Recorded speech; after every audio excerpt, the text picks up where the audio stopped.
Baog daw ako, hindi daw ako magkaanak. Tapos dumating po sa point na yun na, bakit ako, hindi ako mabubuntis? Ano po bang problema sa akin? Ano po bang dapat gawin? Tinatry naman po naming mag-asawa. Year 2017 po kasi, meron pong masakit sa puson ko na yun bang lagi siyang kumikirot. Nahirapan po akong huminga, tapos masakit yung ulo ko.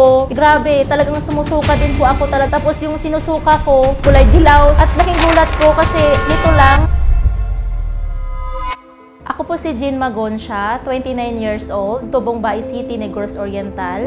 Nakatira na po ngayon sa Naik, Cavite. May nararamdaman po ako na meron pong masakit sa puson ko na yun bang lagi siyang kumikirot, masakit yung balakang ko, na kahit po wala po akong menstruation, sumasakit po siya. Pinabayaan ko lang po siya, hinahayaan ko lang siya kasi kaya ko naman po siyang tiisin ng sakit. Nung lumipat kasi kami dito sa bago naming tirahan, meron kasi kaming hagdan na doon po siya mas lalo kasing nag-trigger yung pananakit ng puson ko, pangirot ng puson ko. Kapag umaakit pa ako, pabalik-balik sa hagdan namin, doon ko po siya naramdaman na grabe yung pangingirot ng puson ko na ayaw kong tumayo, ayaw ko na lang na maglakad kasi meron po siyang malalaglag eh. Nung 2020 kasi nakainom na ako ng Salbayo eh, pero natigil kasi ako noon kasi pandemic nga, wala pong pambili. Nag-decide pa ako 2022 na bumalik ulit na uminom ng Salbayo Barley Grass. Sinutuloy-tuloy ko siya, iniinom ko po siya sa umaga, 2 scoops, sa gabi din po 2 scoops bago po ako matulog. Dahil tuloy-tuloy ko pong ininom yung Salbayo Barley Grass, nagulat lang po ako nitong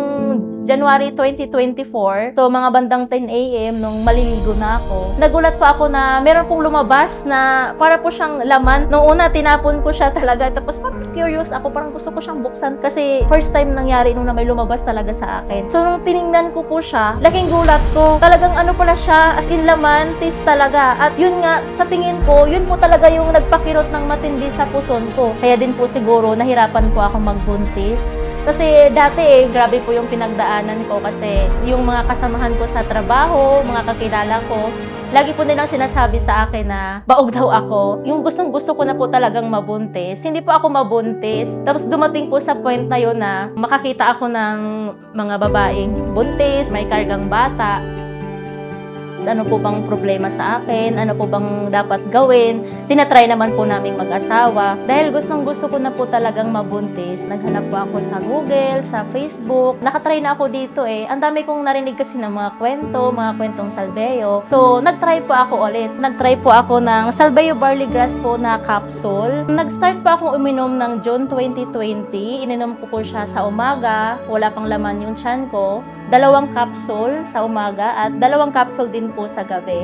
At tinuloy-tuloy ko po siyang ininom. Na-delete na po kasi ako ng mga ilang days. Tapos po hindi ko siya pinansin. Laking gulat ko po kasi hindi na po ako dinatnan. Hanggang sa pagka 11 days, doon ko po nag-decide na bumili pa ako ng PT. Kasi gusto ko pong makasigurado kung talaga bang buntis ba ako. So nung time na yon na bumili ako, pagkadating po ng alas 3 ng madaling araw, hindi ko na po talaga siya pinaabot hanggang umaga. Kasi sobrang na-excite po ako. Kasi feeling ko po sa ano ko po talaga pakiramdam ko ay talagang buntis ako. Pagtingin ko po sa PT, nung tiningnan ko po siya, nag-red lines po siya agad, 2. Kung sabi ko ito na, positive na siya. Ayun, grabe. Yun yung time na yun na talagang yung family talaga namin, sobrang tuwang-tuwa din po sila kasi unang-una po yung asawa ko po kasi ano siya panganay po siya. Yung mga magulang niya, wala pa po kasi silang apo eh. Yun, sa pag-inom ko po ng Salbayo Barley Grass, yun po, nabuntis po ako. Nagpa-check up ako agad noon. Tapos pumunta ako sa center. Sabi po sa akin ng center, request kita ng yung Trans-B. So, nung time na yun, pina-request nga niya ako, dinala ko po dito sa may bandang Parañaque, dito po sa Lopez, sa Parañaque Diagnostic. Yun nga, nagpa-Trans-B na ako. Nung tina-Trans-B na po ako ng doktor, sabi niya po sa akin, ito na po yung baby mo, yung heartbeat niya, ayan po siya, live po siya. Sobrang tuwang-tuwa po talaga ako kasi nabuntis po ako ng dahil po sa Salbayo Barley Grass. Yung naramdaman ko po na nakita ko po yung heartbeat ng baby ko, ay talagang sobrang tuwang-tuwa po talaga ako kasi yung buong buhay ko, yung parang bang, grabe, maging nanay na ako. Sabi ko to sa sarili ko noon. Tapos yung asawa ko, tuwang-tuwa din po siya. Sinabi na niya agad doon sa magulang niya, sa mga tropa niya, buntis na yung asawa ko. Ganyan, parang sobrang masarap din sa pakiramdam ko talaga. At hindi lang po yan, yung mga nakaraang taon po kasi, grabe po yung suffer ko po ng acid. Pati acid ko din po, nawala. At yun nga, sa tulong po ng Salveo Barley Grass, lahat na din po kami umiinom po ng Salveo.